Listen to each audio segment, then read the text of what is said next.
Good evening, my fellow citizens. This government, as promised, has maintained the closest surveillance of the Soviet military buildup on the island of Cuba.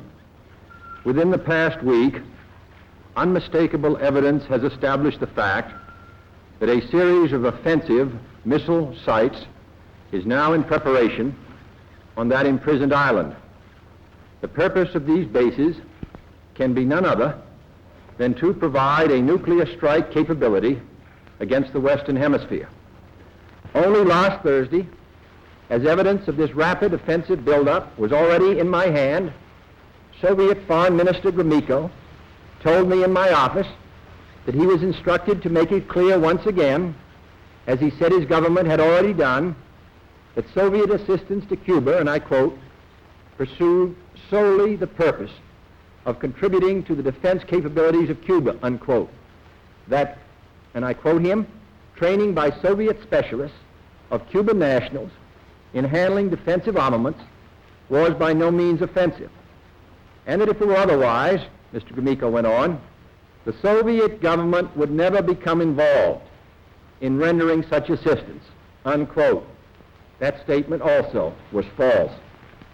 Acting, therefore, in the defense of our own security and of the entire Western Hemisphere, and under the authority entrusted to me by the Constitution, as endorsed by the resolution of the Congress, I have directed that the following initial steps be taken immediately. To halt this offensive buildup, a strict quarantine on all offensive military equipment under shipment to Cuba is being initiated. All ships of any kind bound for Cuba, from whatever nation or port, will, if found to contain cargoes of offensive weapons, be turned back. It shall be the policy of this nation to regard any nuclear missile launched from Cuba against any nation in the Western Hemisphere as an attack by the Soviet Union on the United States, requiring a full retaliatory response upon the Soviet Union. I call upon Chairman Khrushchev to halt and eliminate this clandestine, reckless, and provocative threat to world peace and to stable relations between our two nations. I call upon him further to abandon this course of world domination and to join in an historic effort to end the perilous arms race and to transform the history of man.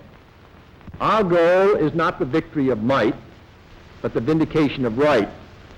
Not peace at the expense of freedom, but both peace and freedom here in this hemisphere, and we hope around the world. God willing, that goal will be achieved.